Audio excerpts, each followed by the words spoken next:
Alright guys, this is Fawkes1989 back again with another episode of Monster Hunter Tri-Ultimate.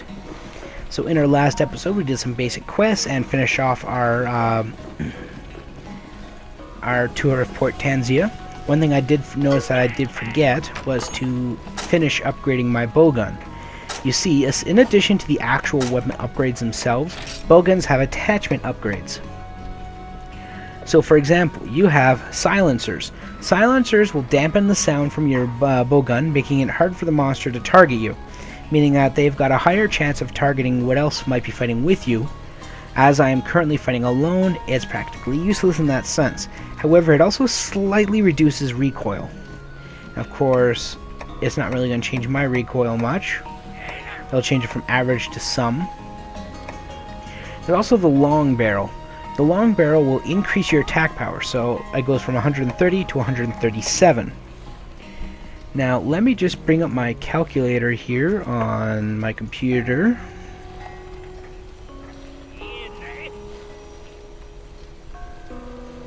Come on, load please.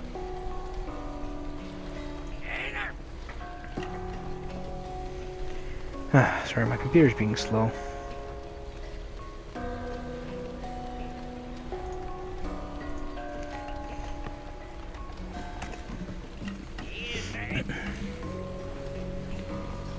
This will actually be faster if I use my iPhone. So, utilities, calculator. Okay, so, now, my power is currently 130. Now, if I divide that by 5, so that means I'm going to be doing 26 damage per pellet shot. If I multiply that by 3, which is the current amount of pellets I shoot out of my pellet 1, that's 78 damage for the 3 pellets. Now if I was to upgrade to the 137, well, you know what, I did that wrong. Okay, times 0.95. Okay, so well, that can't be right either. I can't be doing 123 damage per pellet.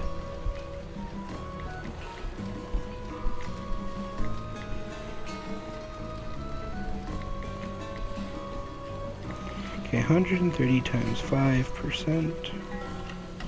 Oh, wrong button.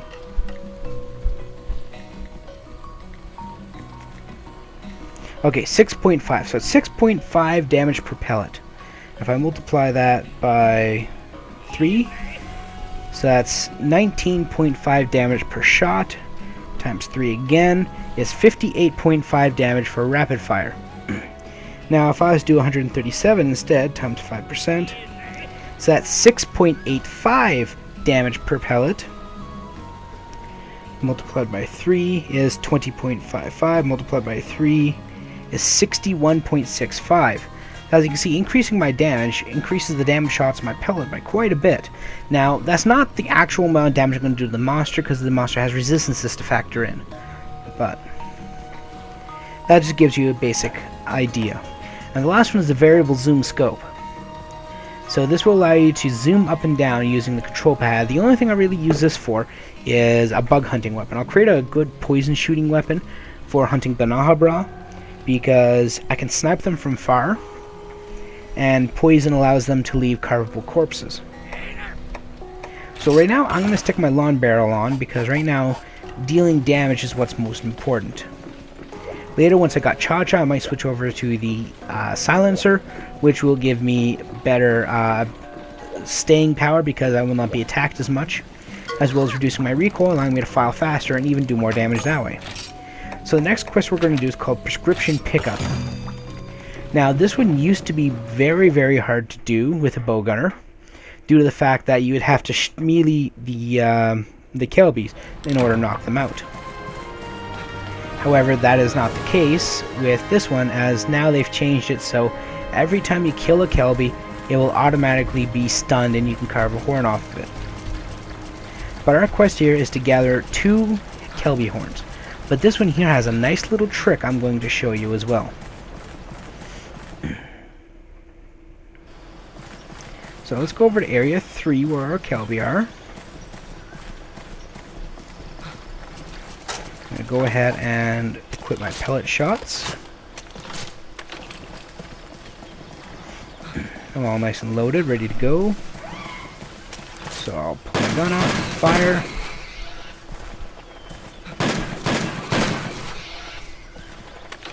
Now one's still up, but I want to make sure I cover this before he gets and runs away.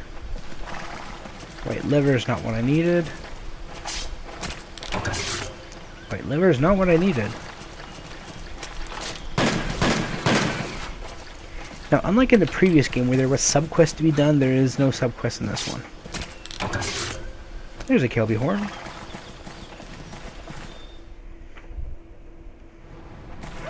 Lots of Kelby in here, so I'm going to quickly reload my gun before I, even though I still have a couple shots left.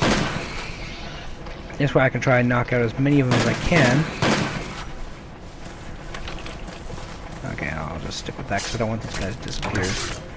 There's my second Kelby horn. There's a third. Let's see if I can't pick up a fourth.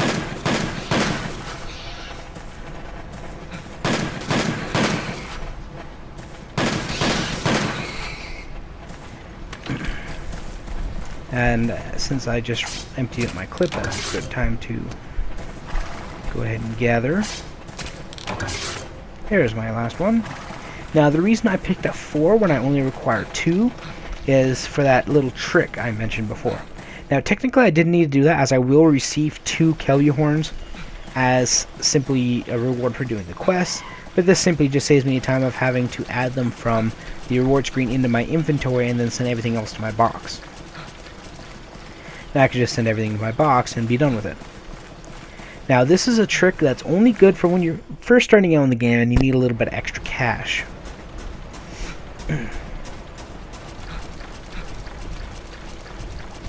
So we're just going to head back to base camp so we can turn in our quest.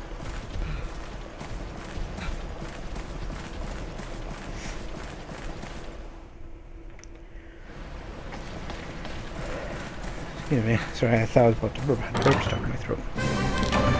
Now, each of those white levers was worth 100 zenny, so I get an additional 300 zenny because they were count items. And as usual, because this is a gathering quest, 20 seconds after I turn in the things, the quest will end.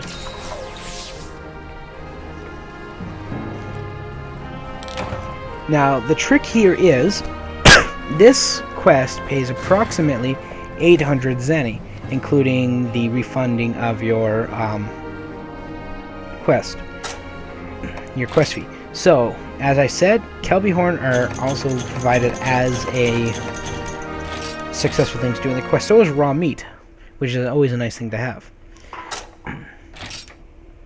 Now the trick is, and especially if you have something you can just kind of put on and watch in the background while you're doing this, you can kind of do this absent-mindedly, is take the quest again.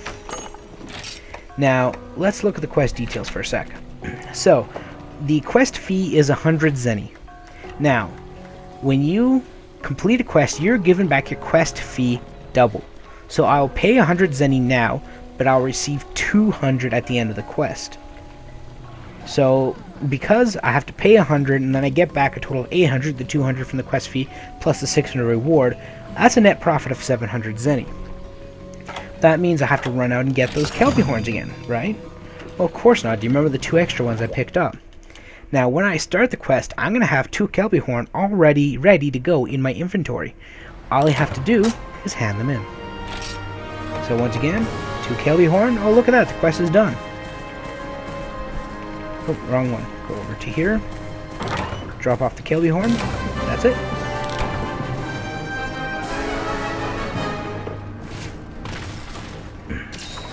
Once again, just take a rest. I didn't even load up my bowgun. It's just that simple. Quest complete. And the fun part is, because this quest guarantees to give you 2 Kelby horns as a reward, all you have to do is take those ones, and instead of adding them to your box, simply just take them, add them into your quest, or into your inventory. And you can do this as many times as you want for a net profit of 700 zenny every time, making it a very simple way to gain cash fast with minimal effort and minimal time. As long as you have the 100 Zenny and the 2 Kelby horns to actually do the quest. Now, I added them to my thing, but I don't have any intention of actually doing it again, so I'm going to go ahead and put them back in my box now. I was just doing that to make a point. So what time? It's 10 minutes in. We should have enough time to fit 2 more quests in. So we're going to do this one here. Farm A, slay 5 Jagia. Now Jagia are basically the female versions of Jaggy. They are much larger than their male counterparts, generally. They have frills that kind of fall downwards, like they droop. And they take a lot more punishment than their little male brethren. But because they are also a larger monster, they also drop 2 carbs. Now, male Jaggy actually do get larger than Jagia, but only when one becomes a great Jaggy, as this here is a Jagia. As great Jaggy are only males. I'm going to go ahead and just bombard them with a pellet barrage. Go ahead and gather. Need to start racking up these Jaggy scales, Jaggy hides, and bird wyvern claws and fangs, as I will need them for my Jaggy armor. I do have the intention to get it because it's great for increasing attack power, making it a great starting set. It also gives me the Gourmand skill, which increases the amount of stamina I receive from eating stamina refilling products, such as raw steaks or rations. And it gives me attack up small, nice to have. And I believe it gives me half stun, which means it'll take me twice as many hits to become stunned. Or at least it halves the percentage, because honestly you can get hit after only 2 hits, regardless of whether you have half stun on or not. It just reduces the chance of it actually happening. Basically, the more times you're hit in quick succession, what the hell am I doing?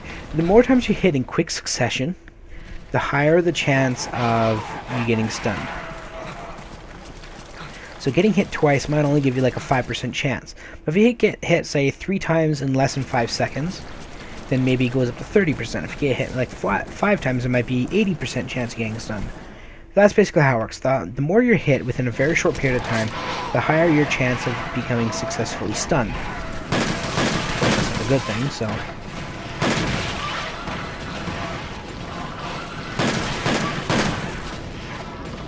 I believe we need 1 more Jagia. Now, if you crouch and then curve, not only do you curve faster, as you don't have to do the crouching down and standing back up animations, but it also makes you harder to hit, as some enemies will, for example, jump right over you as they attempt to leap at you in order to attack you. So, whenever you have the chance, try to crouch before you curve. Honestly, it's something that I forget quite often, but it is a very useful thing to do. That's it. Crouch. Some people will say that it's actually not beneficial, especially due to the fact that you have to like waste half a second in order to actually crouch. And that may be true if what you're carving only gives you a single carve, such as Ludroth or Jaggy. But for any big monster, including Great Jaggy, it's beneficial because you're only doing the actual crouching animation once and getting 3 carves off. Whereas you have to do the exact same animation every time, where if you do want to carve standing up, because he crouches down, carves, and then stands back up before you have a chance to carve again. Basically, you're saving about half a second doing the crouch manually and then carving, and you're also basically skipping that entire second and a half combined of crouching down and getting back up by simply remaining crouched in between carves. So pro tip, guys, crouch before you carve. So I'm going to send these off to my item bin and save and head on to the next part of the quest. And there's still 5 minutes left before in this episode.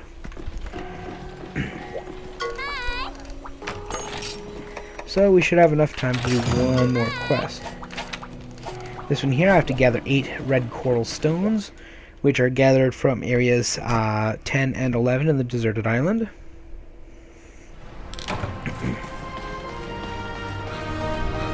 This one here shouldn't require any fighting, as the only monsters I should really run into are Epioth, but there might be some Malinks on the way.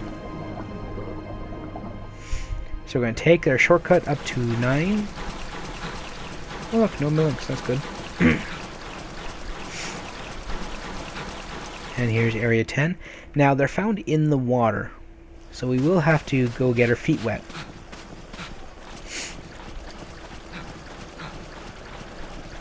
So we're going to run up here and we're going to jump into the water. And what you want to look for gathering spots are the little bone piles. So looking around, not seeing any. There's one. See this little bone pile here. Get close enough to it. Gather. There's 1 red coral stone. That's 2. That's 3. Now the armor I'm wearing, the leather armor, increases the chance that you'll get more items out of a gathering spot, like you'll be able to gather from it for longer. And it also increases the speed of gathering, which is why I haven't changed out of this armor set yet. So I'm currently at 6. Pardon me, Mr. Shark. Surprisingly, they actually are called sharks in this, but it's spelled S-H-A-R-Q rather than with a K. Because Capcom is clever that way. Anyways, as I'm sure you can guess, the sharks are not the friendliest of creatures. They are attempting to attack me, however failing quite failably. So we're at 9 red coral stones. That's all we need, because all we need is 8. Each additional one we pick up, I think, is worth 50 or 75 zenny, but we can only hold a maximum of 10 in our inventory anyway, so we're at 9. No sense wasting any time trying to find another one. So we simply get up onto land. Now, unfortunately, that shortcut that we took to get from base camp to area 9 is one way, meaning I can't simply go back through the shortcut to get right back to base camp. So we'll have to walk. I should have actually mentioned that when I used it back in the Golden Fish Opportunity quest, but that's the shortcut up there. Like I said, as I said, that is a one-way trip. There is no way to get back up there. Pardon me.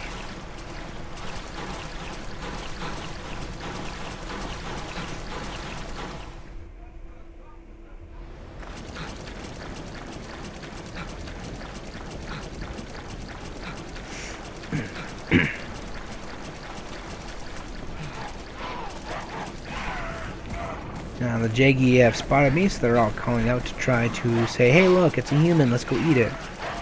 But of course, while they're wasting time doing that, I'm simply just blowing past them. And here we are, back in base camp.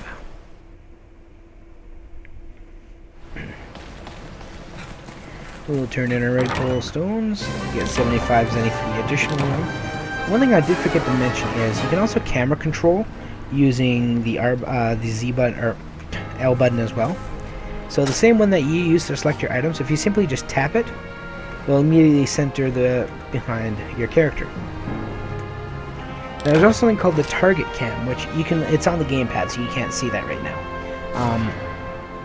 But by simply tapping the target icon or the target cam icon, or pushing ZR, which basically is R2 on the classic controller or gamepad, will turn on the target cam. So when I'm in the same area as a large monster, I can tap the L button to target it instead. Now this was originally put in due to the fact that the position of the control stick / D-pad on the 3DS made it relatively hard to control the camera. But we're at 20 minutes now, so I'm going to call this an episode, as I said I would after those 2 quests. So, thanks for watching, and thanks for listening. This is Fawkes1989, signing off.